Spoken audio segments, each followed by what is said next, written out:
Bonjour mes frères et sœurs, en ce dimanche du 2 août 2020, c'est votre ami Prosper qui vous salue au nom de Jésus-Christ, notre Sauveur.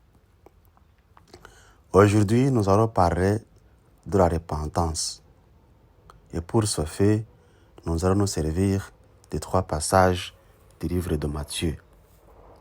En Matthieu, chapitre 4, verset 17, il est écrit ceci: « Dès ce moment, Jésus commença à prêcher et à dire, « Repentez-vous, car le royaume des cieux est proche. » Et en Matthieu, chapitre 3, verset 1 à 2, il est écrit ceci: « En son temps-là, parut Jean-Baptiste, prêcha dans le désert de Judée.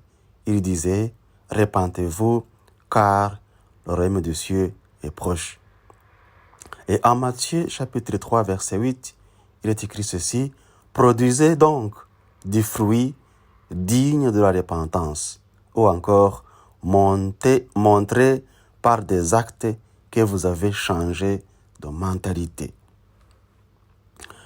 Aujourd'hui, je vais encore insister sur la notion de repentance, ce que nous devons comprendre par la repentance.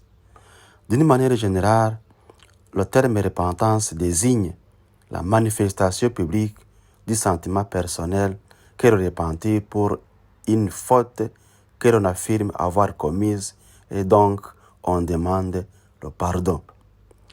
Mais dans le domaine de la parole de Dieu ou dans la vie de nous les chrétiens, le mot repentance nous signifie la reconnaissance, la confession et le renoncement au péché.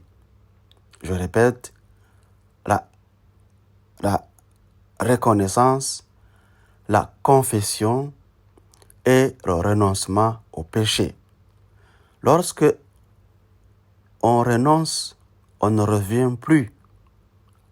Et c'est là où nous devons mettre tous nos efforts. L'exigence de Dieu à l'égard de l'homme à l'ère de la grâce, c'est se repentir. Se repentir est l'exigence du Seigneur Jésus pour l'homme à l'ère de la grâce. Et c'est la voie de Dieu que l'homme doit suivre.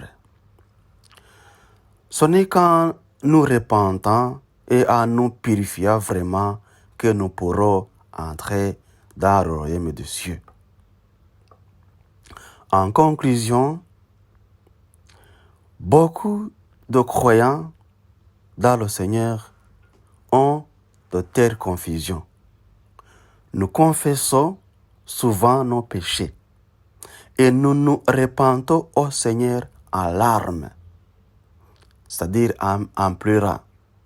Mais pourquoi vivons-nous encore dans un cycle de péché et de confession? Nous sommes incapables de nous extirper, c'est-à-dire de faire disparaître complètement le péché. Mais comment pouvons-nous exactement échapper à la servitude du péché? C'est la question que chaque chrétien doit se poser jour et nuit. Et le seul moyen est d'arrêter de pécher et atteindre la vraie repentance et ainsi entrer dans le royaume des cieux. Ça, c'est la condition sine qua non pour entrer dans le royaume des cieux. Arrêter de pécher, et en arrêtant de pécher, on atteint la vraie repentance. Et en atteignant la vraie repentance, on atteint aussi la vraie perfection ou la vraie purification. Et ainsi, par là, on a le billet, on a le droit d'entrer dans le royaume des cieux. Et sans cela, mes chers amis, mes chers frères et sœurs, nous ne pouvons pas entrer dans le royaume des cieux. Parce que c'est la seule porte pour qu'on puisse y entrer. La vraie repentance qui va nous amener à la vraie purification.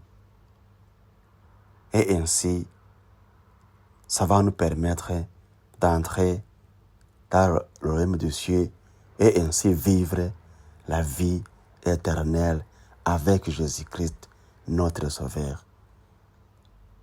Que Dieu vous bénisse au nom de Jésus-Christ. Amen.